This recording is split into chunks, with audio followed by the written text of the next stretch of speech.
1장 23절은 교회에 대한 아주 짤막한 정의가 있었습니다. 교회는 그의 몸이니 만물 안에서 만물을 충만하게 하시는 이의 충만함이다 라는 정의였죠.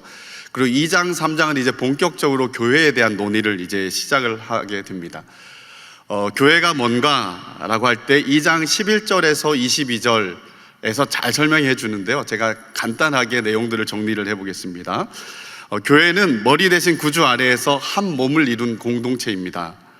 그 구성원들이 누구냐면 유대인 그리스도인들과 이방인 그리스도인들이죠. 예수의 십자가로 원수됨과 벽을 허물고 유대인과 이방인이 하나가 되어서 한 건물이 되어 함께 지어져 가는 공동체가 교회라고 말합니다. 그리고 3장에 넘어가면 바울이 자기의 소명에 대한 이야기를 합니다. 내가 왜 감옥에 갇히기까지 이 일을 당하고 있느냐 하면, 하나님께서 나에게 주신 그 은혜 때문에, 그리고 사명 때문에 이방인에게 그리스도의 복음을 풍성히 전해서 그들로 하여금 교회로 들어오게 하고, 그리고 이 교회로 말미암아 하나님의 각종 지혜를 세상에 알게 하는데, 세상뿐만 아니라 하나님의 원수들에게도 알게 하는 것이 하나님의 계획이다, 하나님의 구속 경륜이다 라는 것을 이야기를 하는 거예요. 그래서 바울은 하나님의 구속 경륜을 받기 때문에, 교회로 말미암아 통일을 이루어 가시는 하나님의 뜻을 받기 때문에 자신은 이 교회를 위해서 자기에게 맡겨지고 주어진 파트들을 최선을 다해서 갇히기까지 꺼려하지 않고 이방인의 사도가 되어서 복음을 전하고 있다라고 이렇게 이야기를 하고 있는 것이죠. 그래서 교회에 대한 이야기를 계속하는 가운데 오늘 읽은 2장 1절에서 10절이 이렇게 끼어 있습니다. 그래서 2장 1절과 10절은 뭐냐면, 이렇게 영광스러운 교회를 이루고 있는 근간이 뭔가 했을 때, 유대인이든 이방인이든 차별 없이 구원하시는 하나님의 구원이 어떤 것인지를 다루고 있는 것입니다. 그래서 2장 1절에서 10절은 교회의 기초, 교회의 근간을 이루고 있는 구원에 대한 이야기를 하고 있는 것이죠. 오늘은 그 중에서 허물과 죄로 죽은 우리에 대한 이야기들을 우리가 한번 생각해 보려고 합니다. 하나님이 교회로 부르신 이 유대인과 이방인들은 구원받기 이전에 어떤 상태였는가 1절과 3절에서 잘 얘기해 주는데요, 2장 1절을 보면 너희는 이라고 이렇게 지칭해요. 이 너희는 이방인 성도들을 가리킵니다. 그리고 2장 3절에 보면 우리도 라고 칭하고 있는데, 이들은 유대인 성도들을 가리킨다라고 볼 수 있습니다.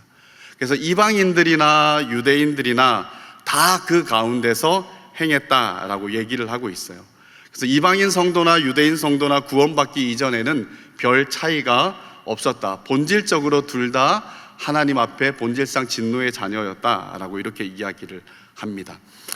2장 1절을 보면 허물과 죄로 죽었던 너희라고 이렇게 얘기를 해요. 이 죽었다라는 말은요, 죽어 있어서 전혀 반응하지 않고 미동도 하지 않은 상태를 이야기를 해요. 거의 죽을 뻔했지만 죽지 않아서 안간힘을 쓰고 있는 그런 이야기를 하는 게 아니라, 이미 죽은 상태에 있기 때문에 어떤 반응도 어떤 움직임도 없는 상태, 오래되어 썩어 냄새가 나는 상태가 너희들이 구원받기 이전의 상태였다라고 먼저 얘기를 해주고 있는 것입니다. 우리는 어떤 상태에서 구원을 받았는지에 대해서 늘 한번 돌아봐야 돼요. 우리 자신에 대해 성경이 말씀해 주시는 대로의 형편을 잘 알지 못하면 하나님의 전적인 구원의 은혜가 얼마나 큰지, 그 사랑이 얼마나 놀라운지를 우리가 알지 못합니다. 죄가 더한 곳에 은혜가 넘친다라고 말씀했죠, 예수님께서. 그리고 사도 바울은 자신을 가리켜서 죄인의 괴수, 죄인의 우두머리라고 이렇게 했습니다. 우리 객관적으로 볼 때 그가 가장 심각하고 많은 죄를 지었기 때문에 죄인의 괴수다라고 말하지는 않는 것 같아요.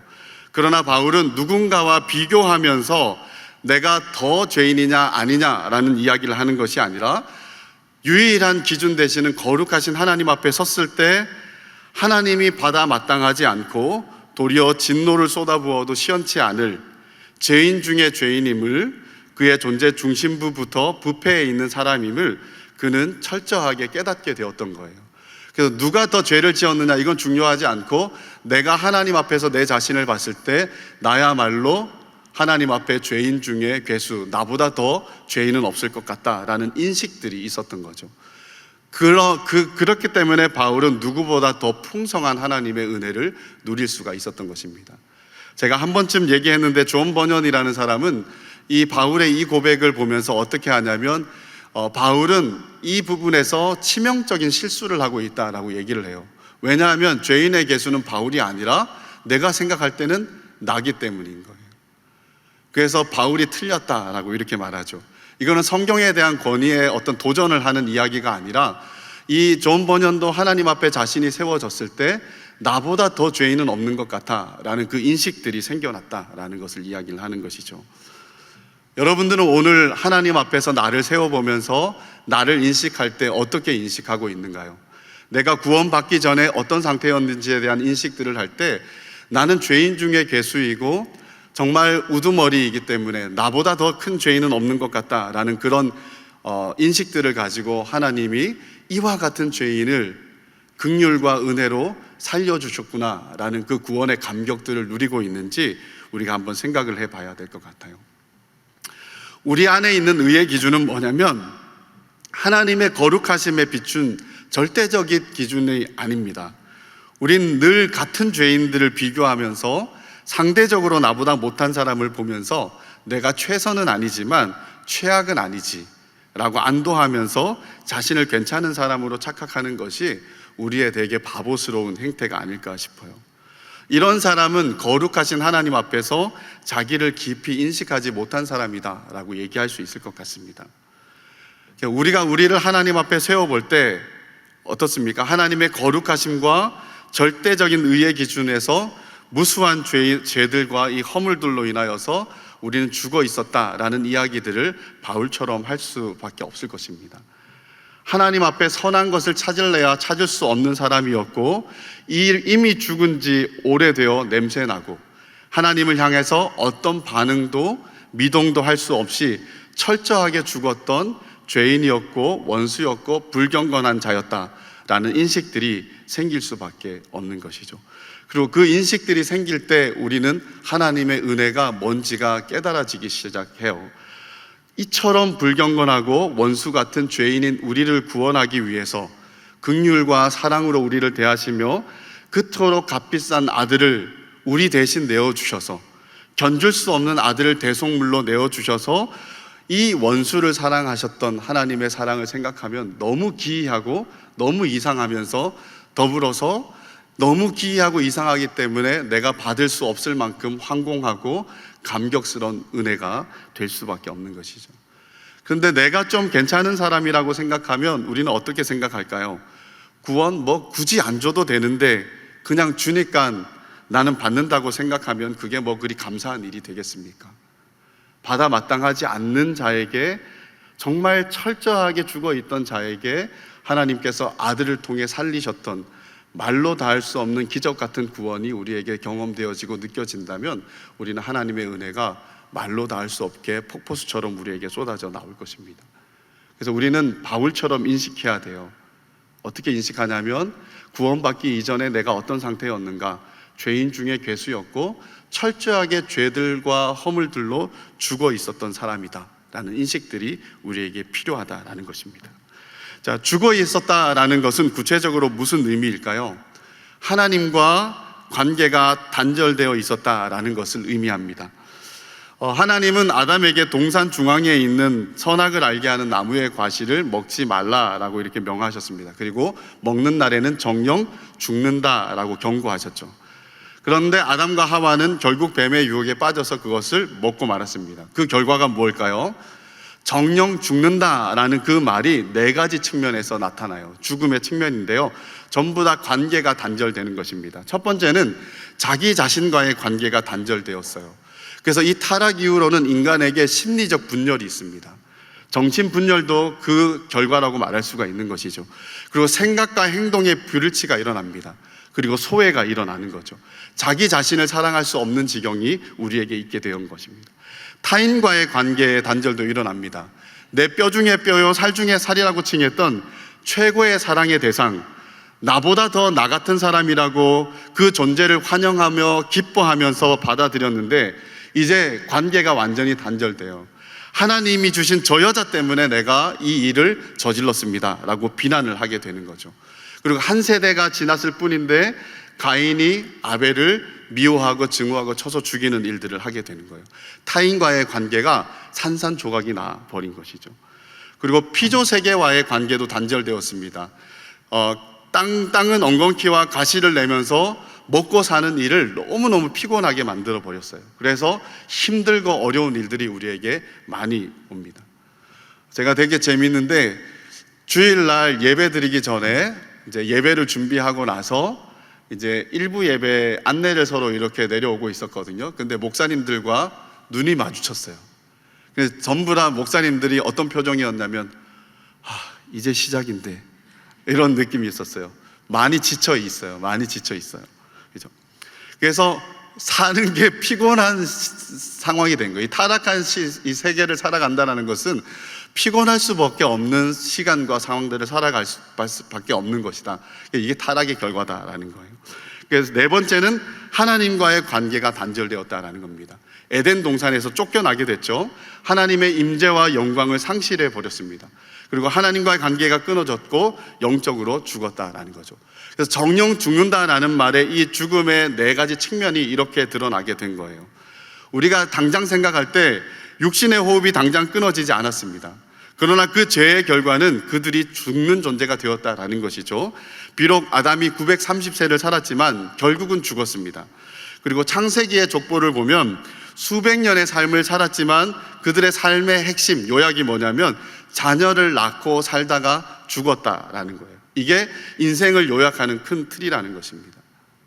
당장 죽지 않았지만 결국은 그들은 죽게 되었고, 그리고 당장 눈에 보이지 않는 것과 눈에 보이는 것들이 있었는데 네 가지 차원에서 관계들이 철저하게 부서지고 깨어지면서 영적 죽음의 삶에 돌입되었다라는 것을 얘기를 해요. 허물과 죄들로 죽어 있었던 너희라고 할 때 이런 생각할 수 있습니다. 우리는 아직 생생한데 난 아직 안 죽었는데 내가 어디를 봐서 죽었다라는 것이지? 라고 이렇게 반문해 볼 수가 있을 것 같습니다. 제가 우리 사교구에서는 말씀 한번 드리고 새가족부에서 말씀드렸던 얘기인데요. 제가 이 1월 달이 되면 마음이 참 설레고 기대가 되면서 힘듭니다. 왜냐하면 아내의 생일이 있기 때문이거든요. 그리고 이 생일날 항상 감사하게 집중회의가 걸립니다. 그래서 집중회의 갔다 오면 참 마음이 편합니다.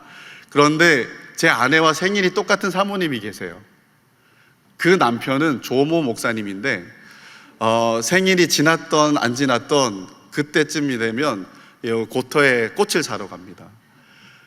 그래서 이렇게 없으면 모르겠는데 누가 하니까 비교가 되잖아요. 그래서 저도 어쩔 수 없이 한번 따라갔습니다. 따라가고 나도 꽃을 사야 되겠다 해서 따라다니면서 열심히 배웠어요. 열심히 배우고 그렇게 했는데 그 한 번이 전부였습니다. 한 번이 전부였는데, 자, 이런 생각을 해봐요. 그 꽃이 너무 아름답습니다. 결혼학교 때도 보면 토요일날 하니까 결혼식 끝난 꽃들을 가지고 장식해 놓으면 분위기가 살거든요. 향도 아름답고 향기도 나고. 그런데 엄밀하게 말하면 꽃은 뭐냐면 시체덤입니다. 이 낭만 없는 얘기, 로맨틱하지 않는 얘기지만 한번 논리적으로 들어주십시오. 욕하지 마시고. 자, 이 꽃이 왜 시체덤이냐면 원가지에서 잘려나갔기 때문에 이미 죽은 거예요. 그죠? 아직은 생기 있게 보이지만 시간이 지나면 죽음의 증상들이 나타나게 되어 있습니다. 점점 시들고 죽게 되는 것이죠. 근데 원가지인 하나님으로부터 우리가 쫓겨났어요. 잘려 떨어져 나간 것이죠.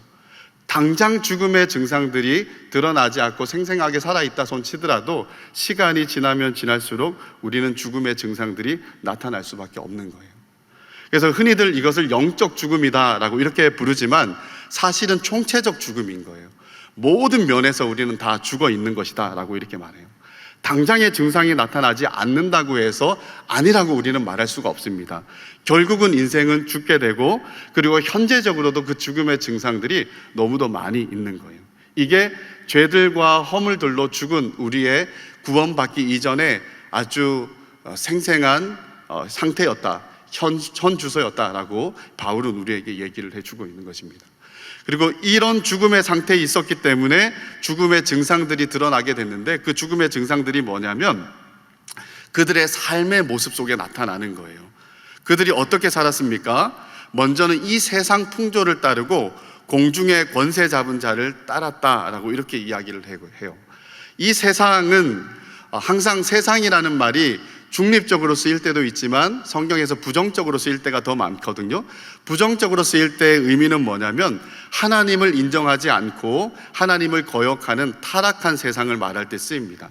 하나님의 뜻과 하나님께서 기뻐하시는 것을 따르기보다는 그와는 전혀 반대되는 것들, 하나님이 싫어하고 기뻐하지 않는 가치와 삶의 방식을 따르는 세상을 이야기를 해요. 이전에는 우리가 어떤 상태에 있었냐면 이런 세상에 속해서 자연스럽게 그런 풍조를 따라 사는 것이 옛날 구원받기 이전의 성도들의 상태였다라는 것입니다. 그래서 영적으로 죽어 있었던 이유와 증상들이 바로 이와 같은 것이라는 거예요. 그런 세상 풍조를 따르는 것이 너무 쉽게 자연스럽게 아무런 반성도 없이 진행되었던 것이 이전의 우리의 상태였다는 거죠. 그리고 두 번째는 그들은 공중의 권세 잡은 자를 따랐다라고 이야기를 해요. 공중의 권세 잡은 자는 마귀를 뜻합니다. 그 마귀는 설명해 주기를 불순종의 아들들 가운데 역사하는 영이다라고 얘기를 해요. 이 불순종의 아들들은 하나님을 따르지 않는 타락한 인생들을 이야기합니다. 근데 그들 가운데 역사한 영이에요. 어떻게 역사했을까요? 하나님을 믿지 않는 세상의 사람들, 이 세대의 사람들이 끝까지 하나님께 불순종하도록, 하나님을 배도하도록 역사하는 영이다라는 거예요. 그래서 이 마귀는 정해진 시간 동안 공중 권세를 잡고 우는 사자와 같이 우리를 삼키려고 역사한다라고 말합니다. 그리고 그들의 역사의 목적은 뭐냐면 어떻게든 우리를 불순종하게 하여서 하나님 앞에서 철저하게 망하게 하는 것이 그들의 목표이자 전략이다라는 거예요. 그런 마귀를 따르는 일들이 구원받기 이전에 우리의 자연스러운 삶이었다라는 거예요. 이게 죽음의 증상들이라는 것이죠. 구원받기 이전에는 우리는 하나님을 몰랐습니다. 거룩하신 하나님의 성품도 몰랐죠. 그러다 보니까 하나님께서 뭘 원하는지 하나님의 뜻도 알지 못했습니다. 그렇게 하나님께 불순종하면서 하나님의 뜻을 거스르고 사는 것이 대단히 자연스러웠다라는 거예요. 반대로 말하면 하나님이 기뻐하지 않는 마귀의 질서를 따르고 그 가치를 따라 사는 것이 너무 자연스러운 것이 우리의 삶이었다라는 것입니다. 이게 구원받기 이전에 죽어 있다라는 것의 우리의 증거라는 거예요. 두 번째는 육체의 욕심을 따라 행했다라고 말합니다.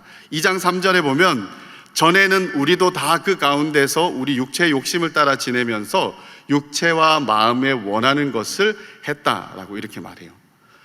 하나님과 단절되어 있는 것의 또 하나의 증거가 육체의 욕심을 따라 사는 겁니다. 이 육체라는 말도 성경에서는 대체적으로 부정적으로 쓰일 때가 많거든요. 그럴 때는 어떤 의미냐면 타락한 인간의 죄된 본성을 가리켜요. 자기 중심적이고 이기적인 본성을 말하고 있는 거예요. 그래서 육체의 욕심을 따라 산다라는 것은 이 죄된 본성, 이기적이며 자기 중심적인 본성이 시키는 대로 사는 삶을 얘기를 하는 것입니다. 하나님의 뜻에는 관심이 없고 내가 원하는 것, 내 깊은 곳에서 죄가 원하는 것, 죄가 욕망하는 것을 추구하고 따르는 삶이 바로 이런 삶이었다라는 거예요. 근데 이런 삶을 따라 살다 보면 어떤 결과가 나타날까요? 육체의 욕심을 따르는 삶은 결국은 자기 자신의 삶을 파괴합니다. 그리고 타인의 삶도 파괴하는 거죠. 우리가 이렇게 믿음 생활을 하다 보면 여러 사람들을 만나잖아요. 많은 사람들을 우리가 받아들여야 됩니다. 그런데 간혹 이렇게 하다 보면 스타일이 안 맞는 사람들을 많이 발견하게 돼요. 그리고 그 중에 욕심이 많은 사람들을 만나게도 됩니다. 인정욕이나 무력이나 명예욕이나 이런 것들이 있는 사람이 있으면 좀 피곤해져요. 그죠? 제가 미국 있을 때 사람들과 교제하면서 느낀 게 하나 있습니다. 말할 상대가 없는 사람, 평소에 말할 상대가 없는 사람을 만나는 거는 각오하고 만나야 되는 거예요. 예를 들어서 유학생이나 주재원 아내들, 이런 사람들은 대체적으로 남편이 출근할 때 차를 가져가 버려요. 그럼 아내들은 움직일 수가 없잖아요. 그래서 아기 데리고 그냥 사는 데를 돌아다니는 게 할 수 있는 다예요. 사람들을 만날 수도 없습니다. 그러다가 주일날 딱 만나게 되면 말이 고픈 사람들이기 때문에 말을 정말 많이 하게 돼요. 말을 많이 하는데 그러다 보이면 어떻게 하냐면 다른 사람의 말을 듣지를 않아요. 예를 들어서 출산한 이야기가 나와요. 누가 내가 아이를 낳았는데 그래 너무 어렵다. 최근에 어떤 자매가 얘기를 하면 거기에 오히려 공감을 잘 못해요. 아이고 힘들었겠다 이렇게 안 하고 전부 다 나 같은 사람이 다 되더라고요. 거기서 공감하기보다는 말도 마라 하면서 내 얘기가 나오는 거예요. 그래서 저는 어떤 사람들의 이 출산 무용담을 20번, 30번 넘어 들어갔고, 한때는 제가 그 사람 대신 디테일하게 다 살려서 얘기해 줄 수 있는 정도로 다 알았었어요. 또 미국 사람하고 결혼한 2세, 또 2세와 결혼한 1세 분들을 보면 모국어로 상대할 사람이 없다 보니까 이 사람을 만나면 너무 이렇게 말을 많이 해요. 근데 이렇게 말을 많이 하는 거는 이기적 본성이나 뭐 욕망을 따른 삶이 아니겠지만, 그러나 이런 이야기들도 우리로 하여금 우리를 되게 힘들게 하거나 피곤하게 만들 수도 있어요. 그러나 그 형편들을 알고 우리가 받아들이긴 해야 되겠죠. 그죠? 근데 이 정도는 진짜 일이 아닌 거예요. 진정으로 이기적 본성에 비롯되는 욕망을 따르는 삶은 정말 말로 다 할 수 없이 우리를 힘들게 하는 정도가 아니라 훨씬 더 파괴적이라는 거예요. 절대로 가볍게 여겨서는 안 된다는 것입니다. 다윗이 전쟁통에 성에서 한가로운 시간을 보내다가 밧세바를 봤어요. 그때부터 그는 정욕에 휩싸여서 밧세바를 탐합니다. 그리고 그 욕망은 결국 꼬리에 꼬리를 물고 결국 적군이 아니라 나라를 위해 목숨 바쳐 싸우고 있는 이의 생명을 해하는 살인죄를 짓기까지 이르게 되는 거예요. 욕망이 욕망을 낳았고 죄를 낳으면서 1년에 연속되는 죄를 더하게 하는 거예요. 그리고 때가 되었을 때 다윗은 회개를 했습니다. 회개를 했어요. 그런데 제가 하나님 앞에 감사하면서도 인간적으로 되게 힘들었던 게 이 부분이에요. 다윗이 회개해서 용서해 주시는 건 너무 감사한데, 그리고 그 은혜가 내게 있는 것은 너무 감사한데, 간혹 그 죄 때문에 파괴당한 우리아는 다시 살려낼 수가 없잖아요. 그가 고통당하며 파괴된 그의 가정도 원상복구시킬 수가 없잖아요. 그죠? 그래서 죄라는 것이 그냥 회개하면 다 용서받아 정도로 우리가 너무 쉽게 생각을 하면 안 돼요. 우리가 짓는 죄들은 어떤 것도 원상복구를 시킬 수가 없습니다. 다른 사람의 마음에 상처를 준 것도 우리가 잘해서 상처를 여리게 옅게 만들어 줄 수 있을지 모르겠지만 완전히 지우는 것은 우리의 소관이 아닌 거예요. 그리고 어떤 피해와 어떤 것들은 회복시킬 수 있는 부분도 있을지 모르겠지만 회복시킬 수 없는 것이 훨씬 더 많은 거예요. 그럼에도 불구하고 하나님께서 우리를 받아 용납하고 용서하신다는 것은 진짜 큰 은혜긴 하죠. 그래서 우리가 죄를 가볍게 여기면 절대 안 돼요. 내가 아무리 많은 죄를 지어도 하나님 다 용서하시니까, 이게 아니라 죄는 욕망에 따른 삶, 욕망에 따른 이 죄는 너무도 많은 것들을 파괴하는 거예요. 자기 자신도 파괴할 뿐만 아니라 다른 사람의 삶도 파괴하는 일이기 때문에 우리는 절대로 가벼이 여겨서는 안 된다는 것입니다. 욕망을 따르는 사람은 이와 같은 거예요. 그리고 이런 삶은, 이 욕망을 따르는 삶은 절대로 자기 만족을 얻지 못합니다. 우리는 하나님 한 분만으로 만족할 수밖에 없는 영혼의 심년을 지닌 존재로 창조되었어요. 그래서 다른 어떤 것으로도 만족이 안 되는, 그 만족을 대체할 수 없는 중심이 있습니다. 그리고 그런 것들로 만족을 하려고 하면 할수록 우리의 갈증은 심해지는 것이죠. 우리는 하나님만으로 만족할 자리가 있어요. 그죠? 가인은 유리 방황하다가 놋이라는 땅에 정착했습니다. 이제는 방황의 삶, 유리 방황하는 삶을 끝내고 나그네의 삶을 끝내고 결혼을 하고 자녀를 낳고 성을 쌓으면서 자기의 세계를 구축하고 견고하게 하는 일들을 했습니다. 그런데 그런 그의 삶이 아무리 성을 쌓고 안전과 만전을 기한다 하더라도 그는 불안하기 짝이 없었어요. 늘 나의 안전을 해갈 수 있는 사람이 있지 않을까라는 불안감이 그를 사로잡았던 거예요. 그래서 그의 삶의 본질이 방황이에요. 놋이라는 땅의 이름은 유리 방황하다라는 뜻이고요, 황무지라는 뜻입니다. 그가 놋 땅에 정착하고 성을 쌓았음에도 불구하고 그의 삶의 본질은 방황인 거예요. 공허하고 불모지가 그의 삶의 본질인 거예요. 하나님을 떠난 삶은 그럴 수밖에 없다라는 것을 상징적으로 보여주는 이야기죠. 우리는 하나님 안에서 하나님으로만 진정한 만족을 얻을 수 있는 존재입니다. 그래서 하나님은 우리에게 약속을 주셨거든요. 나 자신을 최고의 보상으로 너에게 주겠어. 내가 너의 기업이 되어줄게. 그래서 이것이 성도가 얻을 풍성한 영광이며 찬란한 복이에요. 이게 기업입니다. 그렇게 우리는 육체의 욕망과 소욕이 아니라 성령의 소욕, 하나님을 향한 갈망으로 우리는 살아야 돼요. 그래야 방황이라는 노시 아니라 진정한 안식과 참된 만족을 누릴 수 있는 성도가 되는 거죠. 육신의 욕심을 따라 사는 삶은 만족이 아니라 갈증만 높이고 우리를 불만족스러운 상태에서 끊임없이 아파하게 만들 것입니다. 그리고 계속해서 방황하게 돼요. 만족할 수 없는 것으로 자기를 계속 채우려고 하니까 계속 뭔가는 부지런히 하는데 그 안에는 쉼이 없어요. 진정한 만족을 찾지 못하니까 또 뭔가를 해야 되고 계속 그러다 보니까 쉼 없는 삶이 진행되는 거예요. 내 안전과 내 보장을 내가 해야 되니까 끊임없이 성을 쌓는 일들을 해야 됩니다. 쉬지 않고. 그러나 안전에 대한 불안감은 계속해서 높아지는 거예요.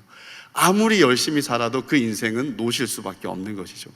그런데 우리의 영혼이 하나님 안에 딱 있으면 우리의 산성이 되시고 우리의 방패가 되시고 우리의 요새가 되시는 하나님, 그리고 하나님으로 만족하는 삶을 살 때 비로소 우리의 삶은 정착이 되어진다라는 것을 얘기를 하는 거죠. 그래서 육신의 욕망을 따라 사는 삶이 과거의 삶이었고 그게 너무도 파괴적이고 피폐한 삶을 만들어내고 절망과 또한 어떤 본질상 진노의 자녀의 삶을 만들어낼 수밖에 없었다면 지금 우리는 그와는 전혀 다른 삶을 살아가는 복된 자리에 있다는 것을 성경은 우리에게 가르쳐 주고 있는 것이죠. 그런데 우리가 한 가지 중간 지점을 생각을 해야 돼요. 비록 구원받은 자의 삶을 살고 있지만 여전히 우리 안에는 육체의 욕심을 따라 살 때가 많다라는 거예요. 육체의 소욕이 우리 안에서 일어날 때가 많다라는 것이죠. 그래서 성도로서 이 땅을 살아간다라는 것의 의미는 뭐냐면 우리 존재 중심인 이 마음에 두 가지 법이 싸우는 삶을 살아간다라는 거예요. 성령의 법과 육신의 법이 끊임없이 싸우는 삶을 살아간다라는 거예요. 죽을 때까지 이 싸움은 끝이지 않을 거예요. 그리고 우리가 이것을 잊어버리는 순간 우리는 더 구원받기 이전의 상태와 별반 차이 없이 실패하고 또 실패하는 삶을 살아가게 되는 것일 것입니다.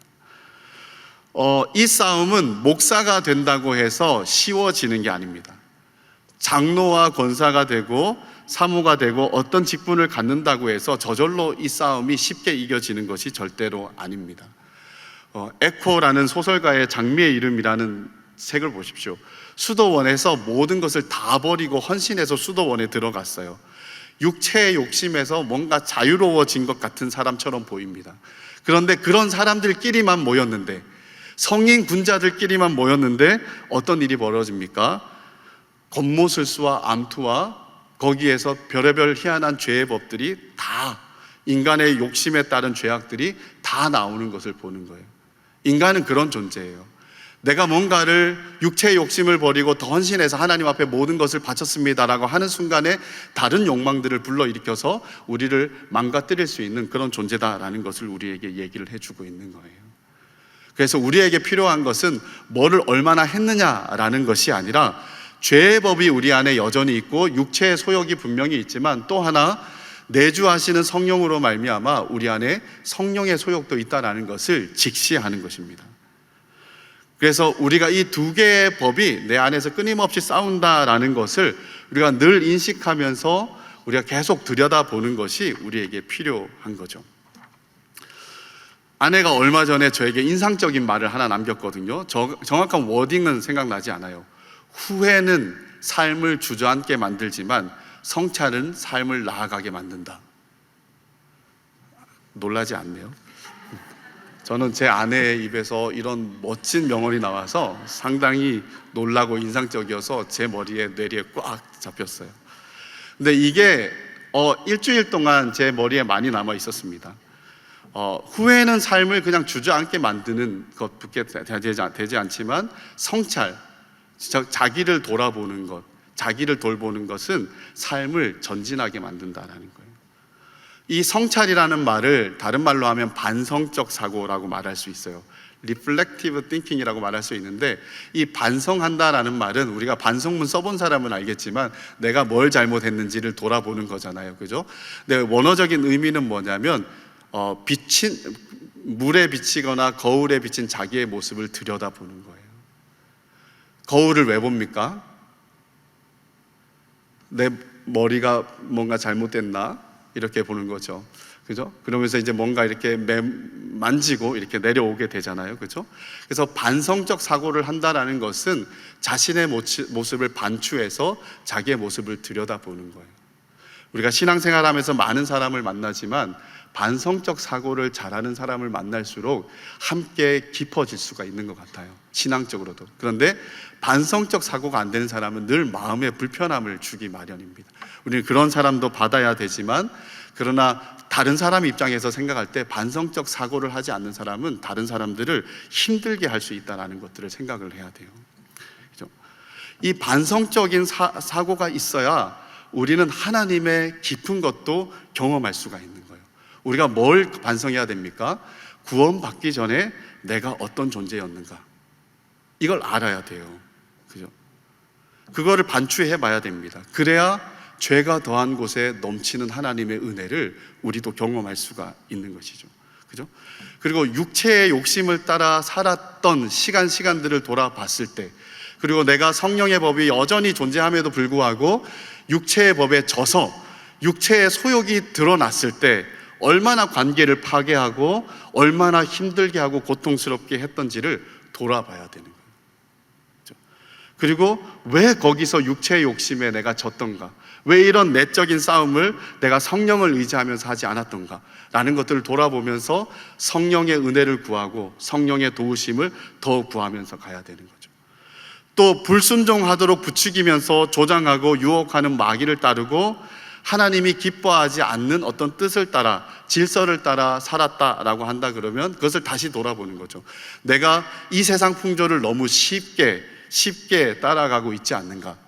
이 세상 풍조를 따라 살았을 때 얼마나 비참한 삶을 살 수밖에 없었는지를 반추해 보면서, 뭔가 지금 당장 나에게 유익이 되는 것처럼 보이지 않지만 그럼에도 불구하고 이게 옳은 줄 알고, 이것이 하나님의 가장 귀한 복을 받는 길인 줄 알고 내가 하나님의 뜻을 따라서 순종하며 헌신하며 나아가는 것, 이 일들이 다 한순간에 감정적으로 충동적으로 되는 게 아니잖아요. 그죠? 성령 안에서 끊임없이 자신을 리플렉티브 할 때 그런 일들이 일어날 수가 있는 것이죠. 하나님의 은혜가 얼마나 놀랍고 감사한지를 알게 해주는 것도 반성적인 사고입니다, 성령 안에서의. 그리고 죄가 얼마나 깊은지를 돌아보게 하는 것도 반성적 사고입니다. 그리고 우리가 얼마나 하나님의 뜻과 위배되게 살았던가, 그것이 얼마나 비참하고 고통스러웠던가, 이것을 돌아보고 얼마나 그랬던지를 알게 되면 내가 다시는 그런 자리에 내려가지 않아야 되겠다. 근데 내 힘으로 되지 않으니까 하나님 당신의 은혜와 도움이 필요합니다. 더 의지하고 신뢰하는 삶으로 돌아갈 수가 있는 거잖아요. 그리고 육체의 욕망을 따라서 나 자신뿐만 아니라 사람들의 삶도 파괴하는 그런 삶을 살았다면, 이제는 하나님의 뜻을 따르며 주변에 하나님께 영광을 돌릴 뿐만 아니라 주변에 있는 사람들을 어떻게 유익되게 할 것인가, 어떻게 나를 죽이면서 육신의 소욕을 죽이면서 주님을 따르는 십자가의 삶을 살아갈 수 있을까, 이런 고민들을 하고 씨름하며 내 안에 계신 성령을 의지하여서 반추해 볼 때 우리는 성령이 우리를 만들어가는 그런 성화된 삶들을 우리가 좀 더 탁월하게 살아갈 수가 있어지는 것입니다. 사랑하는 성도 여러분, 우리가 이미 지나온 모든 것들을 너무 당연하고 쉽게 생각하지 않고 다시 한번 들여다봤으면 좋겠어요. 하나님이 우리에게 어떤 일을 행하셨는지도 들여다봐야 되지만, 어떤 상태에 있던 우리에게 그런 일을 행하셨는지를 한번 들여다보면서 하나님의 은혜가 정말 크고 귀하고 깊구나라는 것들을 정말 다시 한번 감격적으로, 감사로 누릴 수 있는 저와 여러분들의 삶이 되시기를 주님의 이름으로 축복합니다.